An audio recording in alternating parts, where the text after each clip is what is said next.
I love seeing people's reaction, like the first time they're doing something like this. I love bringing people out to the TNT area for the first time because it's just like, oh my gosh, even if it had nothing to do with Mothman, it's like, wow, this is pretty crazy. But yeah, like, these investigations that we do, this is a great way for us to introduce the history of these locations to people. A lot of these people who live in the area have never heard of some of these locations or don't know the history behind them.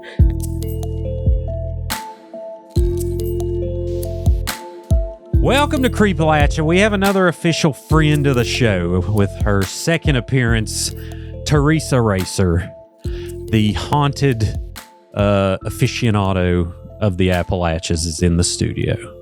Thank you for being here. Well, thanks for having me back. Yeah, this is going to be a good time. We did an episode before one of your friends came in. Oh, what's her name? Daggone it. Who came with you last time? Jess. Yes, Jess. Sorry, Jess. Don't shoot me. But I had so much fun that I just said, you know what? We got to make this a regular thing. So I know it's past Halloween, but we're still going to get a little creepy today.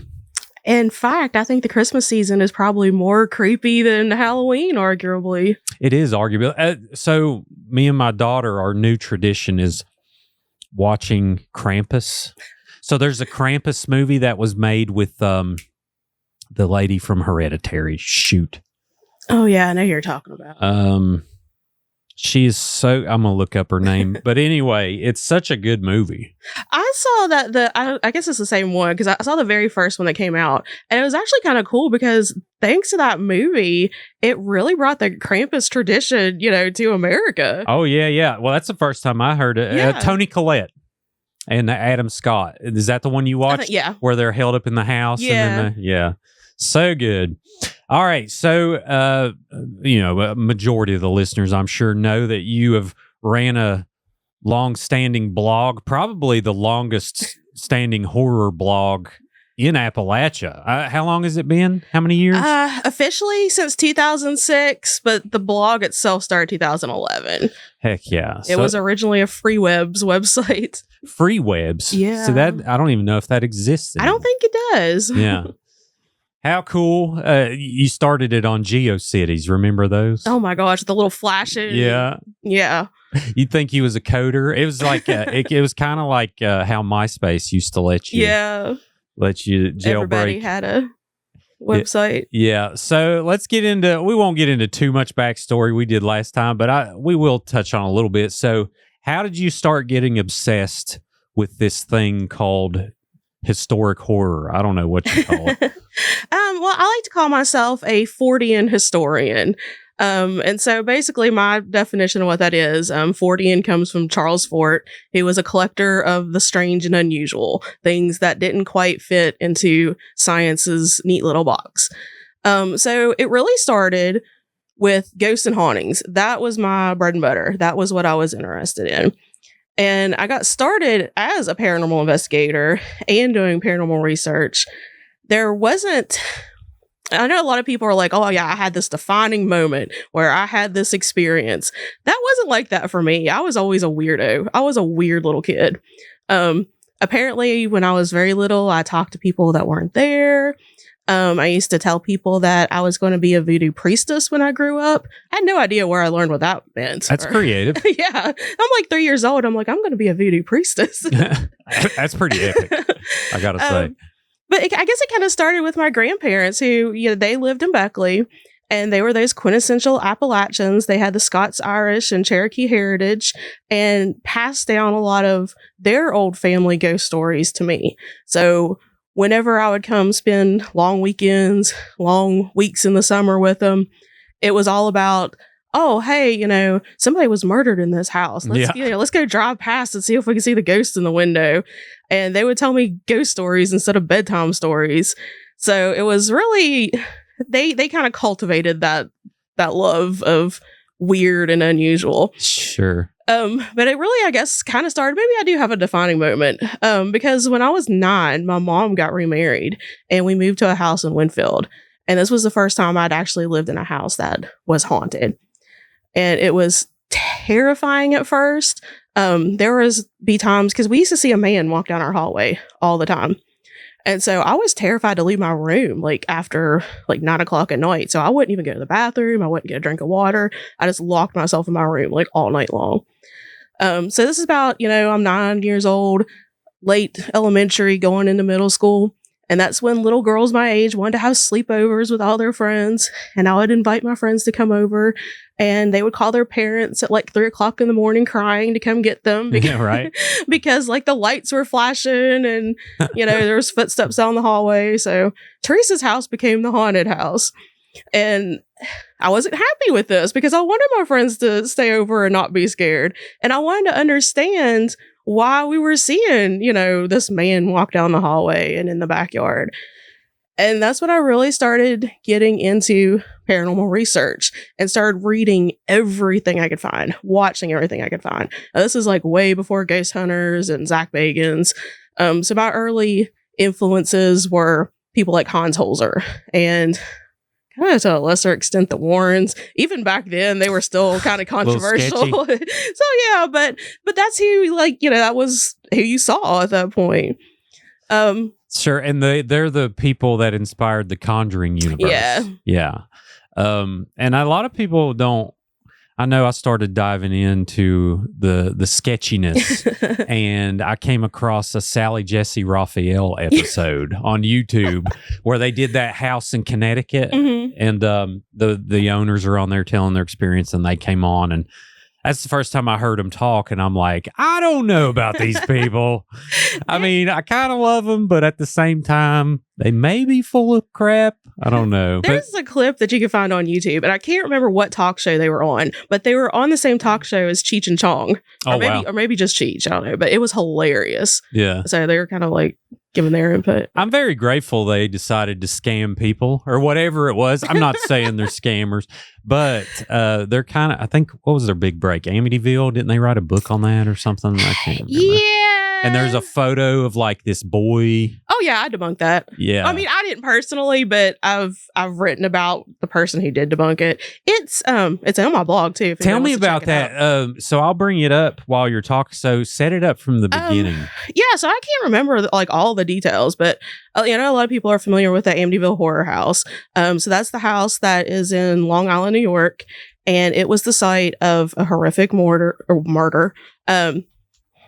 What's his name? DeFeo. Yep. Remember his first Ron name? DeFeo. Ron DeFeo. Murdered his family, and then later said that like what demons made him do it. Well, this family moved in afterwards because they got a heck of a deal, on the murder house, and there's a lot of controversy, which ties into the Warrens' controversy. And the book by Jay. Do you remember who the book's by? Jay something. Oh, Lord, no. Something starts with an A. Yeah. But a book came out about it. And so they fled the house like before even a month was up. They had fled the house because they said all this crazy demonic stuff was happening. And they blamed it on the same demons that inspired DeFeo to kill his family. But then it kind of came out afterwards that this was kind of pretty much all made up between them and the author of this book and the lawyer, because even though this was a heck of a deal in this house, they still didn't have enough money to pay for it. So they're trying to get out of. And I have the photo here on the screen. Yeah, so this is when the Warrens came to do their investigation. And they say that this is the spirit of the little boy who was killed, DeFeo's little brother. And it's on the staircase landing. It's a time-lapse infrared photo. And they swear that, oh, look, the kid's eyes are glowing. Like, look, this kid is, it's kid size because he's looking over the banister. What they failed to mention was that one of their assistants was setting up, cameras and stuff and getting stuff ready. So that's him actually bending over and getting caught by the camera. Oh, is that who it is? Yeah. So some people thought it was... So it had it's there. I can't remember his name. It's on my website, right. But I have a comparison photo of the assistant that same day. And if you look, they're wearing the same like flannel shirt. Okay. Well, let's break into this. So Theresa's haunted history of the tri-state. Yeah. Let me try to type this right. Haunted history of the tri-state blogspot.com. Wow, you're good. That I think there's a hyphen in there. I didn't type it right. I'm gonna look it up. if you just Google Theresa, it comes up. Haunted history of the tri-state. Okay, here we go. All right, which tab are we in? If you go up, well, okay, we'll go to pictures. It might be under pictures. Pictures, which is paranormal photo page. Oh, got it. Yep. Okay. Now. Yeah, there it is. Okay, it's on there. Which one? Keep going down. It is 2 more down. Amityville Demon Boy. This one? Yep. Got it. All right. So this is you got the assistant on here too? Yeah, he should be down at the bottom. So there's the picture of the little boy. John DeFeo. And these blogs are very thorough. And there's the assistant. Oh, nice. Paul. What up, Paul? Yeah, I've used several of your stories as research material. So I appreciate you putting all this out there. I know a lot of people that run around in fields and try to conjure the devil go to your website a lot of the times. At least one of the 3 first clicks will be on your website. So it's very, very cool to me. It's always funny when I'm trying to do my own research on a place or something, a story, and I forget that I've written about it already. Sure, yeah. I was like, oh yeah. Well, you've written, how many blogs have you written? Okay, so now it's up to a little over 1,600, I think, that are published. Heck yeah. I've got a bunch that are unpublished, so it might be less than that. Do you have a regular schedule you try to keep? Try. But no, like I went through, I think, all through November without writing anything. It's really just kind of when I get inspired and when I have time. And right. Sure, yeah. That's been the hardest for me is we have a set schedule of like something's wrong with me, Theresa. So I write a story every morning, and then I started off, I was like, well, we'll do 2 videos a day, and then we'll do a written story in the morning, and that'll be it. Now I do a written story and 6 videos per day, which is just stupid. I just keep on smashing things into my brain, and it can't be good for you, but it's been fun. I just love it. I really love just learning about things and then forgetting about them because you got to make room. And that's why I do this, because a lot of it, and you'll see how it, like, my blog evolves over the years. It's whatever I'm really interested and excited about at the time that I write about and what I really want to share with people. Sure. And you go out in the field a lot too. Yeah. So I've recently, I talked about this a little bit last time, but I joined Appalachian Ghost Tours this year. Since I've been here last, I've taken a more active role in that group. And we are out at least once a month, if not more. Heck yeah. Where's the next place? Or y'all just went to where? The Litz We went Mansion? to the Graham House in December. Gotcha. And Litz is going to be January 10th. Got it. Yeah. Okay. Yeah, it's coming up. And so as far as we know, that has never been officially or formally investigated in any capacity. So we're really excited about that one. Yeah, that's a beautiful place. Did you catch anything at the Graham House? We always have some very interesting experiences there, especially in the old schoolhouse. But this time around, we had some really interesting experiences in the kitchen. We had multiple, and this is something I'd never experienced at the Graham House and all the times I've investigated there. We had something that was talking real nasty to people and touching people. So we're not quite sure who that was.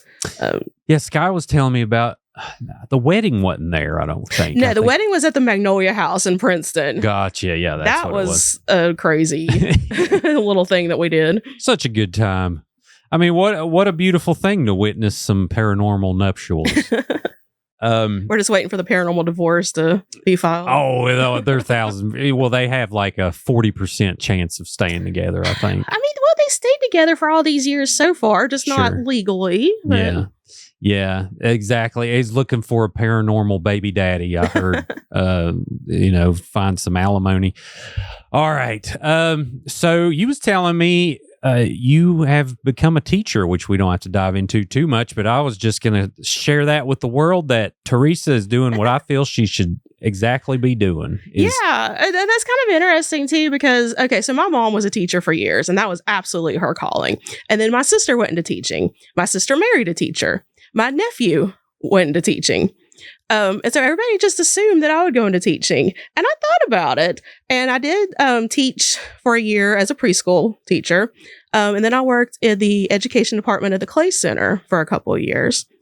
But I kind of rebelled because I was like, I don't want to do the exact same thing my mom did. I don't want to be a teacher. But that's in my heart to be a teacher. So actually, Jess, who was here with me last time, she got me set up with this job. And now I work as a substitute teacher for a small private school in West Virginia. And we've got 16 kids between 6th grade and 12th grade. Heck yeah. Well, that makes me happy for the future of our youngins because we need good people like yourself in there teaching them how to do things. Not math, because the way they do math now is absolutely horrendous, and I protest. But anyway, so since this is releasing after Christmas, but we've been talking about, we mentioned Krampus earlier. Are you familiar with Old Christmas, like the story of the 12 Days of Christmas? Not enough to talk about.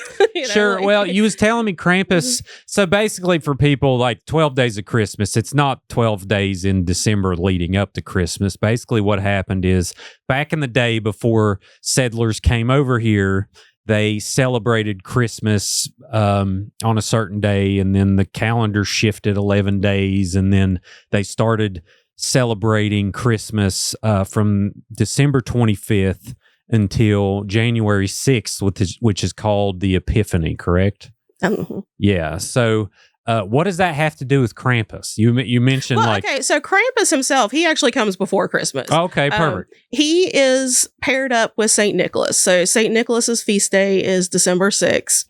And that was the day that in some parts of Europe, especially Austria, Germany, Switzerland, that whole area, when St. Nicholas would come, you would leave your shoes out by the door. And if you were good, he would fill your shoes with goodies and maybe some gold coins if you were super good. But St. Nicholas didn't travel alone. And so kind of now we see December 5th as Krampusnacht. So if you were bad, there was a couple of things that Krampus could do to punish you. So if you were just kind of naughty, he might leave some birch sticks for your parents to kind of like threaten you with throughout the year, keep you in line. If you're moderately naughty, he might himself take the birch sticks and beat you a little bit with them. So it's Krampus for short of Krampusnacht. Well, Krampusnacht is Krampus night. Oh, gotcha. Yeah. Oh, hey. Look at that.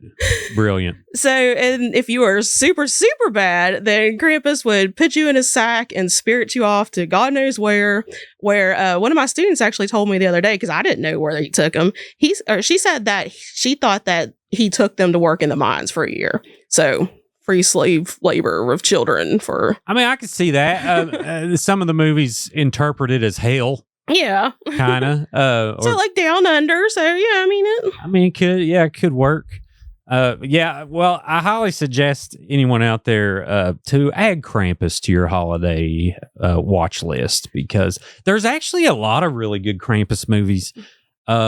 Besides that one, kind of like some B-movie underground movies that are actually really good. In the past 10 years or so, the United States and West Virginia, surprisingly, has embraced the Krampus tradition, because we do have a lot of like German ancestry in this area. Racer is my last name. We came from Germany. But yeah, like we've got lots of businesses around me have photos with Krampus every year. Restaurants have Krampus events, and sure, we don't have any Krampus parades here yet in West Virginia. There's a really good one in Cleveland, but the original like Krampus parades in Austria and stuff, those are hardcore. Those are terrifying. Really? So it's at night. You've got flames. These whole bunch of different Krampuses are walking down the street with chains, and they'll actually like chase bystanders down and like hit them with sticks and stuff. It's that hilarious. Sounds incredible. Yeah, it's crazy.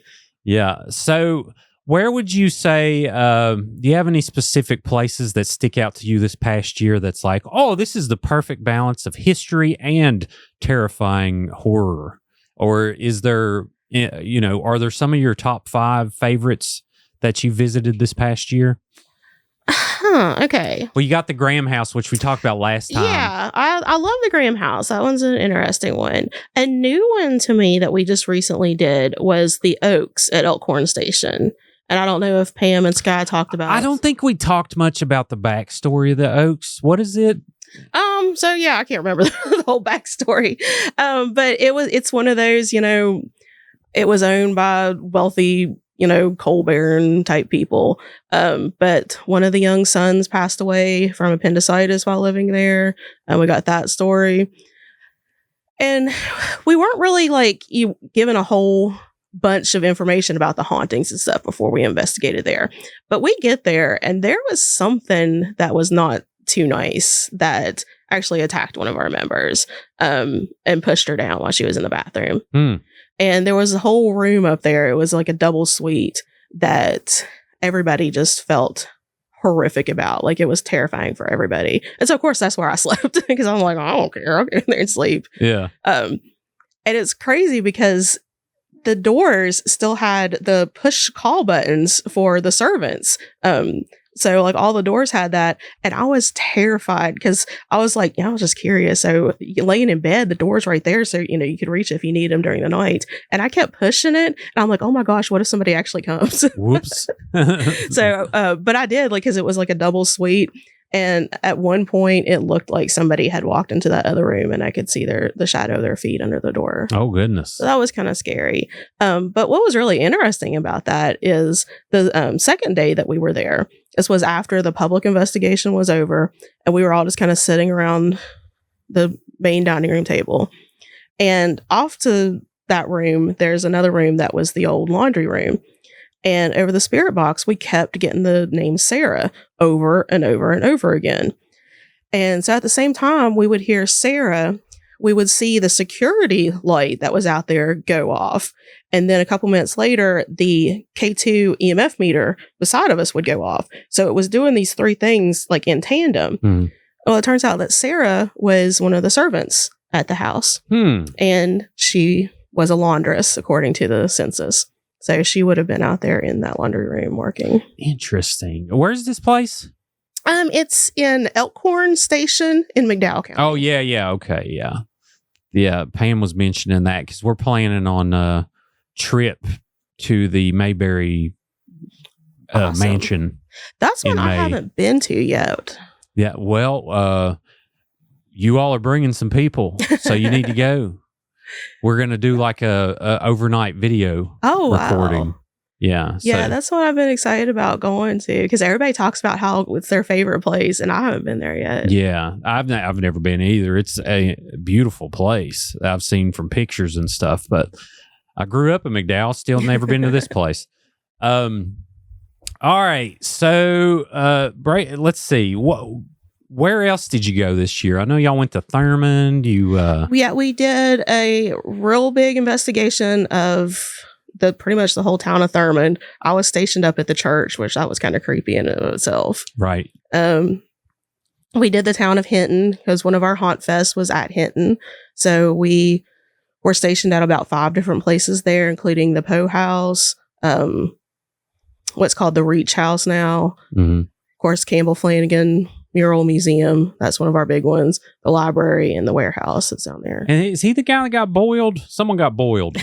Campbell Flanagan. John Flanagan was the one that was in that big train accident. Yep. Yeah.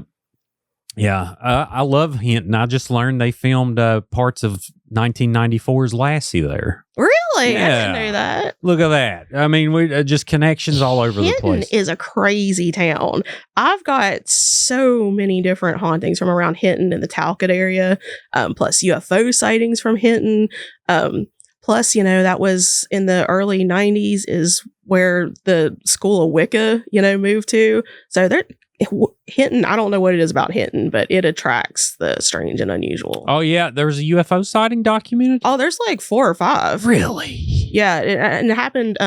The first one, I think, was in 49, and then there was several in the 50s. So this is early UFO sightings. Do you believe in UFOs?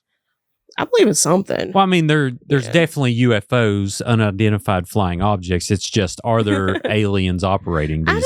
I don't know. I guess we'll find out today, maybe with 3-Eye Atlas. See how what's today? Today is when 3-Eye Atlas is supposed to be the closest. Oh, really? Yeah. I thought it would like fizzled out. No, it's still a thing? As far as I know. Interesting. All the TikTok psychics are going crazy about disclosure. I have to check it out. Yeah, TikTok, I got banned, and then they recently decided to, knight me again and bestow their grace upon me. I'm like, what am I doing? And I'll turn on TikTok, and I don't understand, because I'll do some story about someone missing, and it'll flag it for ineligible for recommendation. And then I'll open it up, and someone blaring the F word within 2 seconds. Or there's like nudity now. There's nudity popping up, and I'm like, what? Like, I get banned? I'm just trying to talk about a missing person. And they're just like, but anyway, I don't understand it. I'm not banned yet, but I think I'm been shadow banned for some of the stuff that I've posted, because I'll have some videos that will reach like over 1,000. I've got 2 that like went viral that are in like 86, 87,000. Mm-hmm. But then some of them will only have like less than 100 views, and I'm like, what's going on? It's weird. I don't understand it. I do know that if you're selling merch, they will not show that to anyone on the planet, which is understandable. But I don't get the things they recommend I don't get the things they recommend over some of the things that I do. Not that my stuff's any better than anyone else, but it'll literally be about informing people about a true crime case or something. Yeah. And just because you say the word gun. Well, yeah, I said drugs one time and got a video removed. Yeah, you can't talk about recovery. You can't talk about it. Like, if you just say, I recovered from drugs, if you was to put that video on TikTok right now, it would flag it. Yeah, that's the only video that I've had like actually removed, and it was nothing. Like, it was. It's so stupid. But yet I stay. Me too. Yeah, like, I've been badmouthing Facebook for 20 or not 20, a long time. And I know. Yeah. It's now that's the main one that grows. They're growing pretty good across the board, but Facebook for some reason really shows our stuff. I don't know what it is. Yeah. They have way less censorship. They as far as if you're monetized, they pay way better than any of the other platforms. So me, creator preferred currently is Facebook for sure. I mean, TikTok, it's like they pay you it's like 4 cents for every 1,000 views or something. Oh my gosh. I mean, think about that. Yeah. And you got to get over 1,000 before you get there. And then they'll pay you like 4 cents per 1,000 views. And then you probably can't cash out till it's like over 100. It's over 100. Yeah. You got to make over $100 or whatever. And then, which, it is what it is. I'm blessed that people will listen to me blab. I'm just saying, like, they need to treat their creators a little better. Oh yeah. But anyway, I digress. All right. So in particular, what do you love about these trips? I know you all go. Did y'all do any overnights, or is it strictly? I know Litz is going to be overnight. Yeah. So we've stayed a couple of times overnight, but generally for the public, it's a shorter investigation. They're usually gone by midnight. But yeah, the Litz is actually going to be, and we've only got at this point 1 room left. So if anybody hears this and it's still available, grab it, because I doubt that it'll still be available by the time this comes out. Yeah, we're selling a lot of tickets, but we got plenty of tickets just for the ghost hunt. So don't worry about that. If you just want to go to the ghost hunt, we've got plenty of those. Yeah, Litz is awesome. I'd love to go. Pam and them invited me, and I'm so stupid with my schedule. I gotta free up time to go and conjure the devil more, because it's always, we went to Point Pleasant, and just going out there and going to the TNT area and going in the igloos and being in the area, the first sighting, all that stuff is just so fun. It really is. Yeah. And I love, and that's sort of like, the question you just asked, what I love about these adventures we go on. I love seeing people's reaction, like the first time they're doing something like this. I love bringing people out to the TNT area for the first time, because it's just like, oh my gosh, even if it had nothing to do with Mothman, it's like, wow, this is pretty crazy. But yeah, like, these investigations that we do, this is a great way for us to introduce the history of these locations to people. A lot of these people who live in the area have never heard of some of these locations or don't know the history behind them.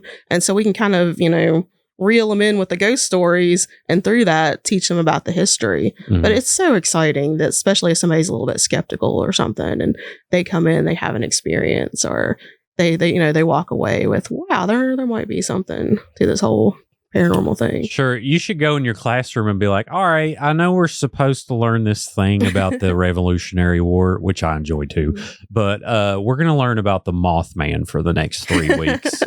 So be sure to get out your notepads. And I absolutely would. I've been very lucky this year. I've spoke to 2 different schools this past fall, winter. I got invited to Tucker County High School's their paranormal club. Invited me up there to speak about ghost hunting and all things spooky. And then I also got invited to Barbersville Middle's Harvest Festival, where they had a bunch of like different classes that kids could cycle through. And one of them was paranormal investigator. Oh, cool. So it was a lot of fun. What do you talk about in those talks? Are you just... It depends. So for Barbersville Middle, they kind of wanted a historical perspective. I kind of got called in last minute. This was a kind of funny story. So I guess the guy that was going to be talking about like early pioneers, like called off at the last minute. And so they were looking for a local historian and my website popped up and they're like, oh yeah, kids would probably much rather learn about local hauntings and local monsters than early settlers. But so I do try to use stuff like Mothman to teach about certain topics. The Mothman is a great introduction to, if we're talking about the TNT bunkers, into World War II history and how that affected our local economy with the plant. So usually I kind of give an overview of, I've got different PowerPoints and stuff that I can kind of tweak, but why is West Virginia so haunted? Why is this area so haunted?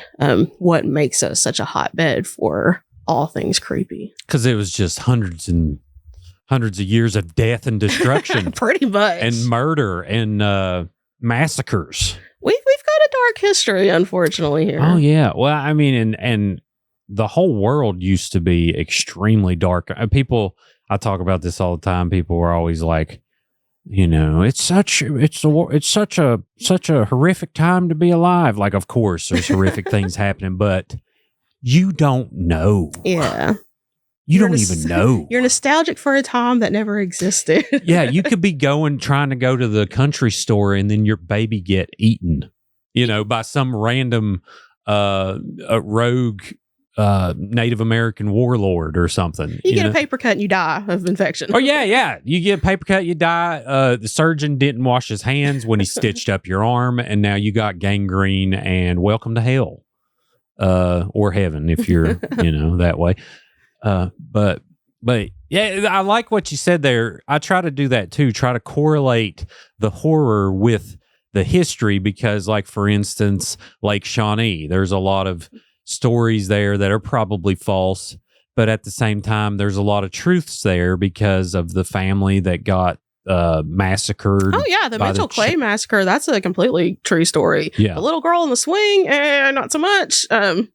I don't know how much Tony talked about that. I can't remember. I saw his episode. I don't think he brought it up. I think he's gonna. Well, I don't want to give away his his stories, but yeah, he's done a lot of research on that, and I've done a lot of research on it. There are some correlations to other incidences in the general area and at other amusement parks, but there is nothing on record anywhere about that little girl. Sure. What is on record about that place other than it started up and then failed as a business? So there actually have been drownings there. There's at least 3 that I know of drownings. The road that runs past that area where it's in that intersection, there have been so many accidents there. So all sorts of deaths on like the roads around the area. Of course, the Mitchell Clay massacre happened on the land. But some of the kind of interesting things that have happened, in the 1920s, they had what we call a Fortean fall. So I think it was frogs in that one. It rained frogs over Lake Shawnee. Oh, that's some like biblical stuff. Yeah. There's another story where traffic was backed up at that intersection. And it turns out that there was an elephant in the middle of the road and it wouldn't move. And so how they got this elephant to move is some, country folk farmer guy. He had his lunch pail and his wife had given him some cornbread and they fed the elephant cornbread. Hold on. This is documented? Yeah. I'm going to write this. This is such a good story. It's on my website. I think I've got the newspaper article on my website. I'm going to go on there. I'm going to put Theresa's blog, Lake Shawnee elephant. Yeah. Okay. It's on my Lake Shawnee page. I've got a page of just full of Lake Shawnee stuff. That's so great. You want to make people mad? So I went there and I did a video, and 4 different places. It says this place is in Rock, West Virginia. Mm-hmm. 4 different places. The website even says it. You put in the address, it takes you directly there. Rock, West Virginia. Mm-hmm. And then I said, I'm here in Rock, West Virginia. 9 out of 10 of those, 200 comments were, it's not Rock. Yeah. They're like, it's Lashmeet. This one will be like, it's Spanishburg. This one will be like, it's near Matoka. It's, all these different things. And I'm like, and then I'll just screenshot where it says like Rock, West Virginia. GPS takes me there. But anyway, sometimes you got to plant stuff in there too, like that, because nothing gets traction more than people wanting to tell you how wrong you are. Yes. I mean, that's the most traction. Now we have a lot of great people, and those people are great too. Like if something's wrong, you need to bring it up.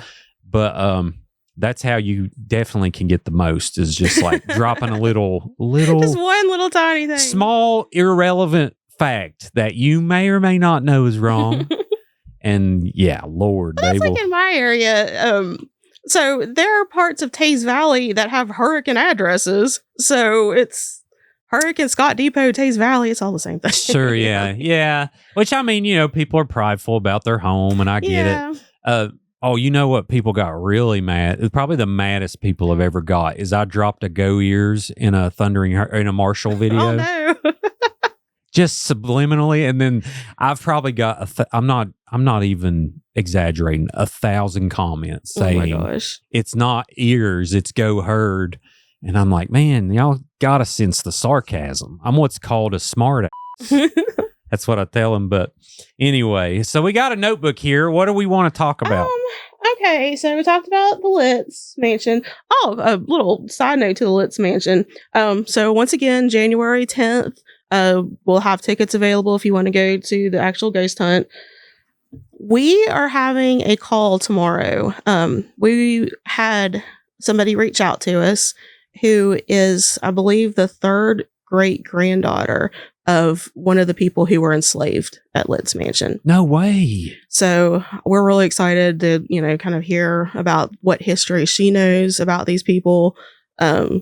And kind of get that side of the story, because that's the side of the story that we generally don't hear a whole lot about. So is it like a plantation? As far as I know, yeah. He, Mr. Litz was a slave owner. Mm-hmm. But I've heard that he wasn't known for being harsh or mean. He was known as more of a gentle owner, but still he owned people.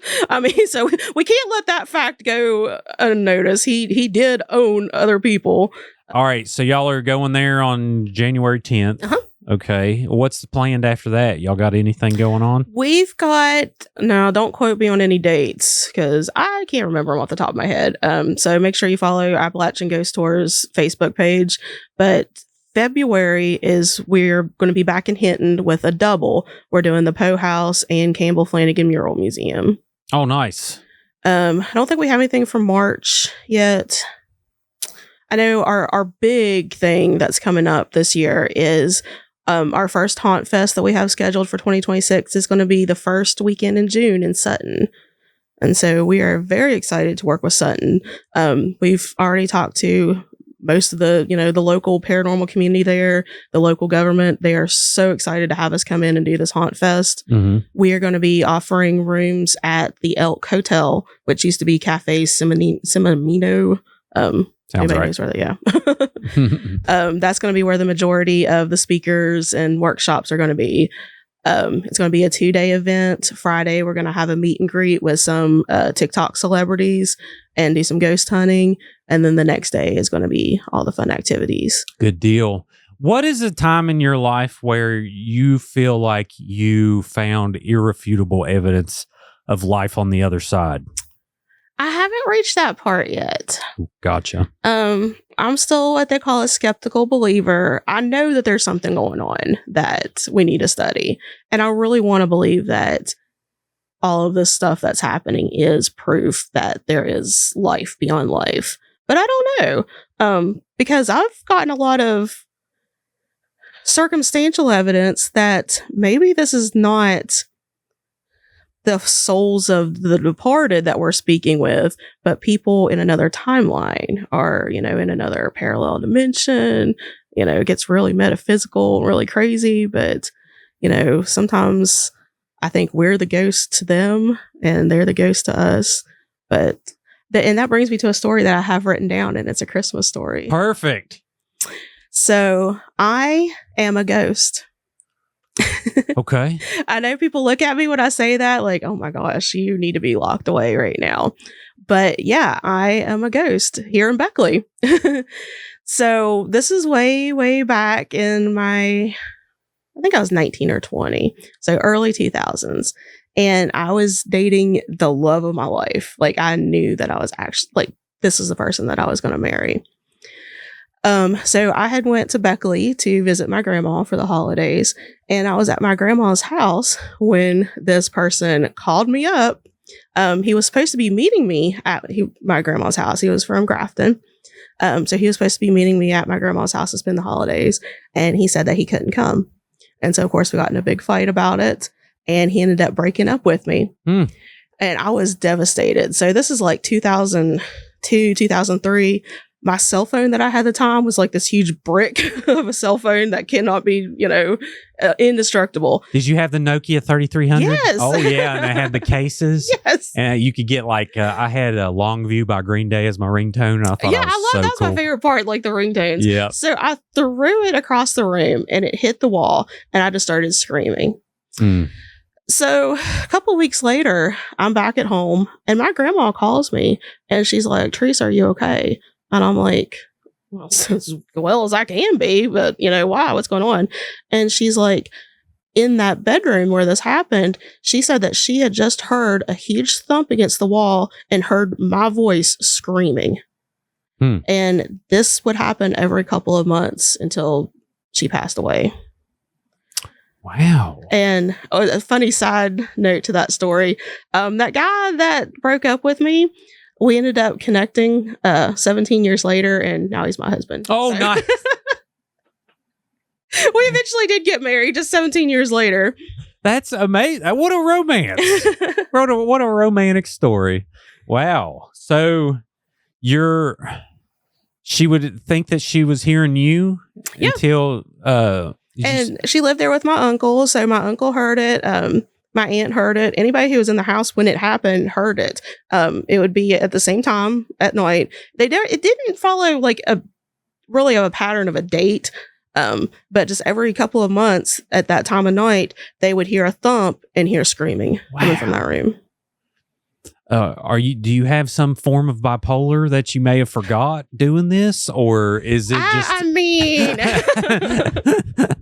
I mean, we all have some bipolar in us, but I could see being emotional over something like that. Maybe you do something you forget. Yeah, so I left something there apparently that they were able to hear for 2 more years. Interesting. And I always wondered, if the people that live there now, I wonder if they ever hear that. Did you ever learn about the murder behind Black Knight since you lived in Beckley? A little bit. So it's Nellie Rand and that's Elmer a crazy Ray Bailey. Story in its own. Yeah. So, let's talk about it so I can kind of set it up. So Elmer Ray Bailey and Nellie Rand was found murdered. I believe it was 1953. I just done a story on this. I can't remember. It was way back when. And Nellie Rand was married to a Dr. Rand. He was a dentist in Welch. And they found a car there. So neighbors heard gunshots. It was about 8:10 p.m. in the evening, and 4 boys heard it, and they took off running, went over the hill, found this car empty with nobody in it. Well, I think it was a couple days later they found, and I think that was Nellie Rand's car. And a couple of days later they found Elmer Ray Bailey's car, abandoned with blood in the back seat, had bullet holes in it. And eventually they found the bodies dumped over a hillside, and never found who the killer was. But there was a lot of... I've always heard that everybody knew exactly who the killer was. Sure, yeah. Well, there's people that say, oh, well, the husband did it. The husband did it. And then there's other people that claim there was actually a guy that put in an application for a chef that day. His name's Vernon Mitchell. And he was held captive, and because he pawned a ring, mm-hmm. like Nellie had some jewelry missing, and he had pawned a ring at a local pawn shop, and they took him to Morgantown, had a lie detector test done, and then took him back to Beckley and held him. Mm-hmm. And then eventually his lawyer filed habeas corpus and said, you have no reason to hold this guy. Yeah. Like, you got to let him loose. So, and he was held here under the name John Doe for whatever reason. And then they let him go. Oh, wow. Now, was racism involved there? He's a black guy. Mm-hmm. I don't know. I don't know. I can't say yes or no, but, so, and then there was actually 2 people. I think there were 2 confessions from Ohio that they said they did it. That's what I thought. Yeah, there was like some random confessions. Yeah. And it's weird how people do that. I know. That happens in a lot of cases. Just people are like, oh, yeah, I did it. Yeah. Now, one of them, he had I don't know, they said he confessed because he wasn't wanting to face a charge in Ohio or something that was way less of a charge than murder. I mean, you're going to be in a lot longer for murder than something else.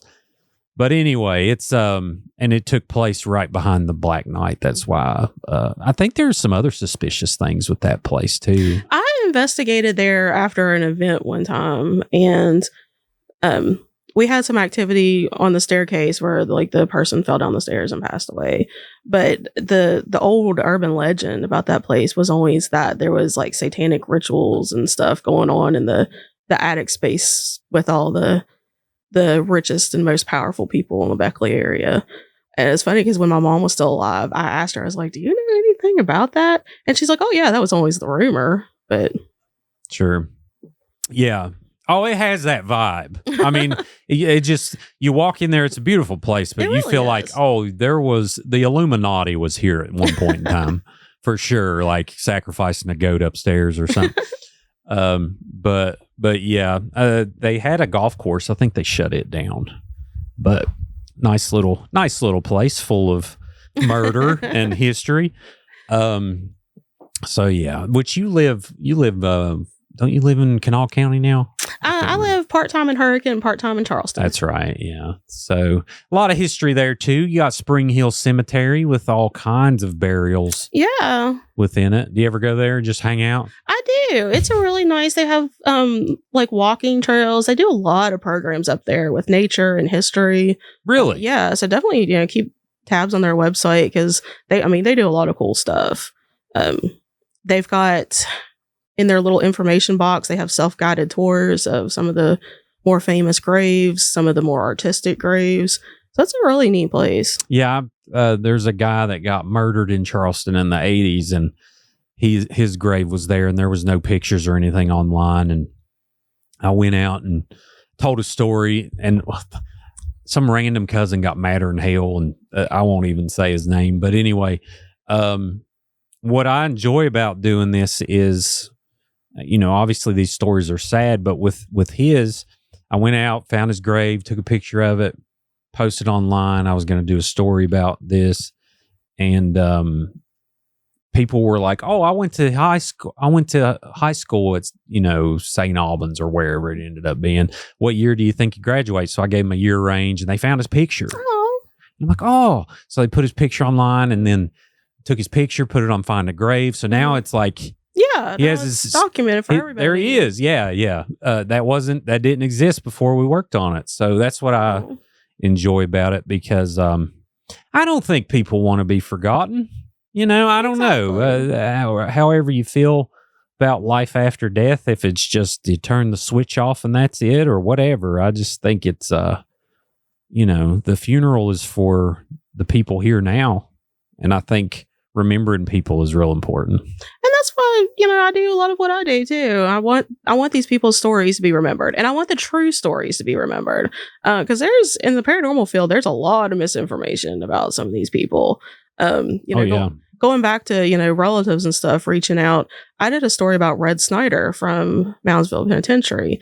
And for years, and still, people are like, oh, he was this horrible, wretched guy who chopped up both of his parents. And that wasn't true. He did kill his father, but that was in an incident where he killed his father and the father of this other local boy, because his very, very young sister was dating this very, very much older boy. Oh, goodness. And so he was trying to protect her. But yeah, he never killed his mom. His mom died of breast cancer. And, I posted the story kind of humanizing him and, talking about like kind of his favorite things. He loved to watch soap operas, in prison. And, by all accounts, a lot of the guards were like, yeah, if you were respectful to him, he was extremely respectful to you. So I posted all this, and his niece actually reached out to me and thanked me for, how nice. Yeah, for sharing the true story and not making him be a monster. Yeah. Well, I mean, it sounds like he'd almost be considered an Avenger today, but it just depends on the exact situation. Yeah, and he had been in prison before for like petty stuff. Right. So he was kind of a habitual criminal, but I think a lot of the really bad stuff about a lot of these people that we hear about from Moundsville, especially, back in the day, they did what they had to survive prison. So they might not have gone in there in the Aryan Nation, but to survive, they had to join certain gangs. And I got you. Yeah, I made a note of Red Snyder. I'm going to look into that. But well, what's your process? Like, where do you start, and how do you come up with ideas? Everywhere. So I've got a huge notebook of it's a running list of blog ideas. So it might be something that somebody reaches out to me or I see on Facebook.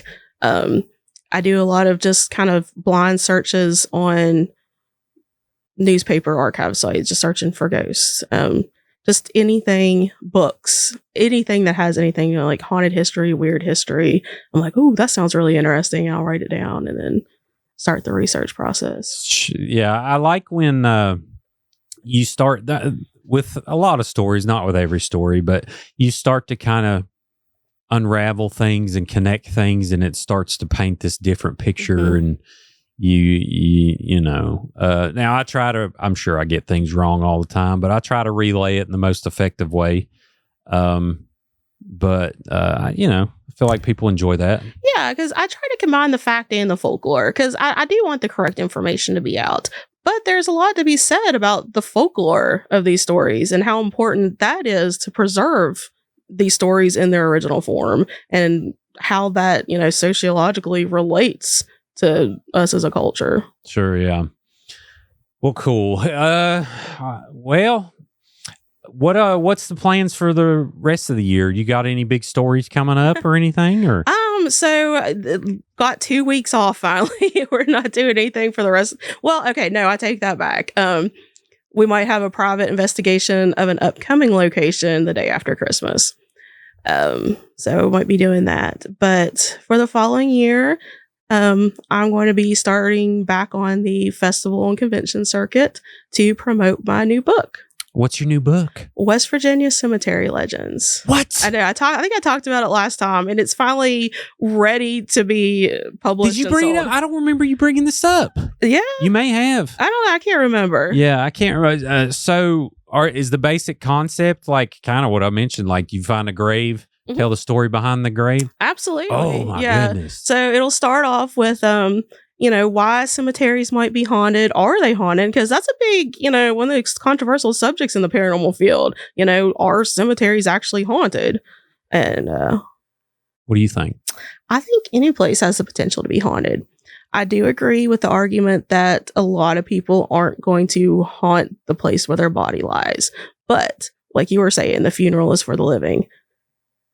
People go to cemeteries to mourn. So there's a lot of anger. There's a lot of sadness. Sometimes there's a lot of joy. So there's a lot of very strong emotions that can get kind of left over there. Plus, bad things happen in cemeteries. At Spring Hill in Charleston, there's a grave of a man named Vernon Dixon. And it's very interesting because he was a trainee pilot at one of the little small pilot schools that Charleston used to have in the 30s and 40s. His plane wrecked right beside the mausoleum. No way. Yeah, in Charleston, and he passed away. So he passed away maybe a couple 100 yards from where he's actually buried. Oh, it's at freaking Yeager Airport. Yeah. It's like statistically like the third most dangerous airport in the world. I've heard that. Yeah. I always tell people, and I feel bad because I like Yeager. Those people are all nice. Oh, I love it too. I'm sure those are great pilots, but I'm like, if you can, maybe you want to go in and out of like Columbus. Well, it's something to do with how you have to land. You have to come in at like an angle. Because it's just a drop. So if you miss or overshoot the runway, you're down over the hill like the drug plane. Yeah. The pop plane. Yeah. They did all the time. I mean, now, granted, I think it's still very safe, but statistically, look it up. I know pilots are always like they don't like to land in Yeager. Listen, I'm glad it exists, but we prefer not to fly out of there. I'm just saying. We always fly out of Columbus. We will do it, and I'm glad that you can. But at the same time, it's the superstition in me just is like, oh, there's been a lot of wrecks here. So I'm assuming, was they landing or taking off? The pot plane? No, the plane that wrecked right next to the mausoleum you was talking about.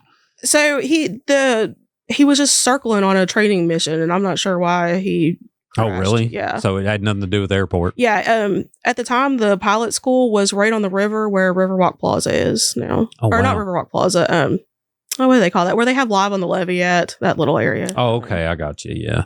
The pop plane, I'm pretty sure they were landing. Yeah. Yeah. And then they called that, what did they call the holler? I did this story several months ago. So they, I can't remember how many tons of pot. I mean, it was like, they were flying from like Columbia. Oh, yeah. And the whole story's crazy. Like why they were selling it, for what they were funding. And like the guys, they stumbled out of the woods thinking that they were going to die. And they're like, oh, well, as well. And the guy came back when he got older. Yeah. He came back to kind of, I don't know, repent. I mean, I don't even care. I mean, to me, pot should have never been a crime, but they called that holler something, high holler. Yeah, I remember my mom talking about like they said people were crawling that hill trying to find. Yeah, smoking it, and it had jet fuel on it. And I'm gonna have to look that up later. I feel bad. I did a freaking story on this, and I cannot. I'm gonna look up the story. That's what I'll do.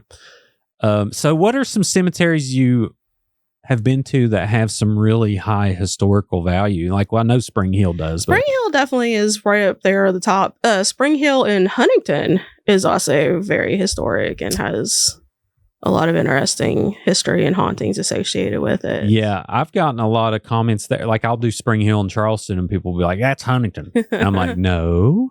There are two. There's two. Woodmere in Huntington's also really interesting. I think it's Woodmere where Dagmar, the actress, is buried, and there's a Titanic survivor. Maybe she might be in Spring Hill.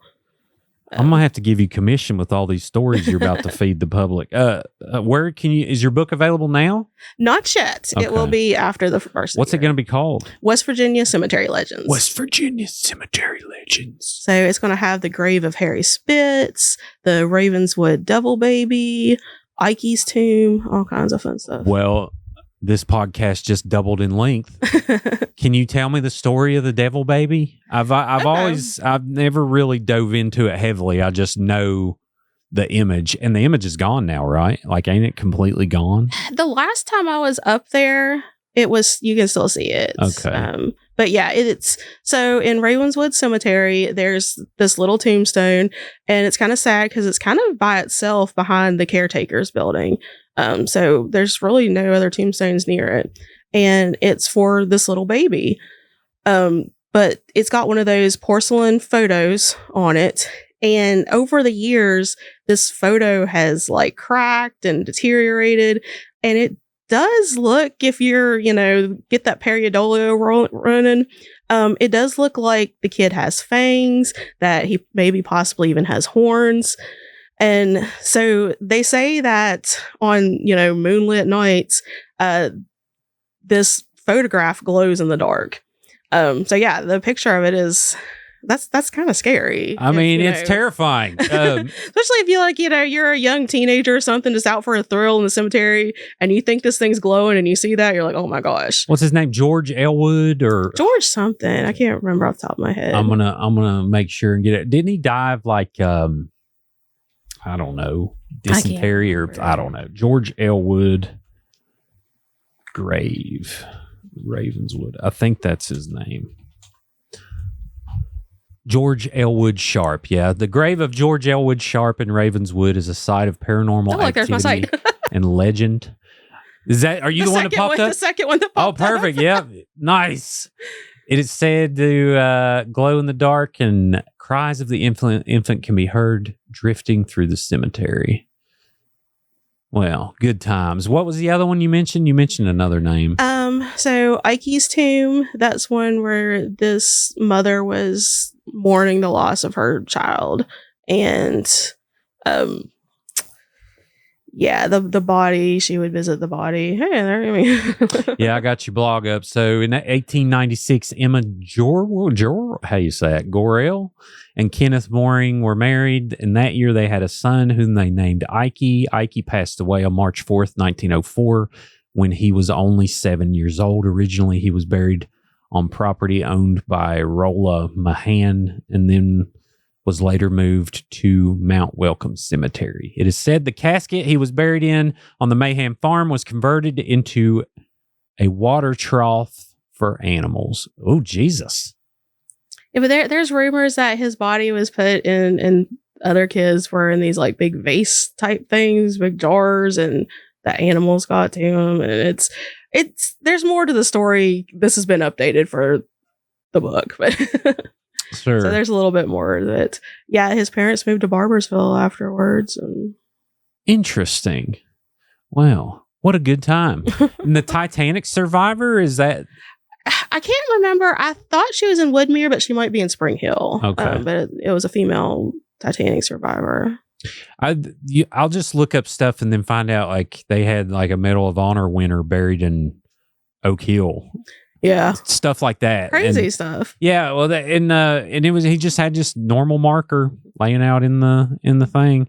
How many? I've read. I don't know if it's factual or not, but estimated like 3,200 cemeteries in West Virginia, counting private and it's probably perpetual more than that. care. You think so? Yeah, because I accidentally find cemeteries all the time. I DoorDash every once in a while for extra money, and I got lost in the subdivision that was right behind where I live. And there's a small cemetery. It's got a sign and like 2 graves. There's a gated community off Cow Creek in Hurricane.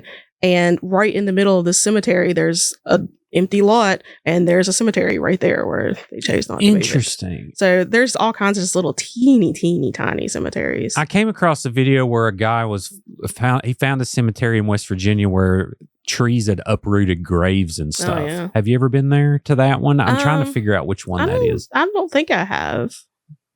Well, anyways. So how long did this book take you to write? Like 20 some years. I don't know. I've been saying I was going to write a book for years and years and years and never got around to it. And a lot of us like ADHD and fear, because I'm always like, oh my gosh, if I get one thing wrong, like people are going to like tear me apart. And people can stop. So finally I was like, you know what? I read a lot of books, and there's a lot of not factual stuff that I see all the time. So I might as well, give it a shot. But yeah, well, I think it's great. How many pages?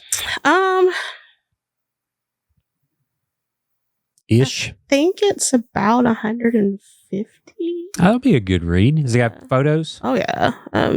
Lord, One of my favorite stories is it's a small story, but it's Woodmere again. The legend of Mother Blood. And I actually learned about that story from a Marshall cop who told us that story.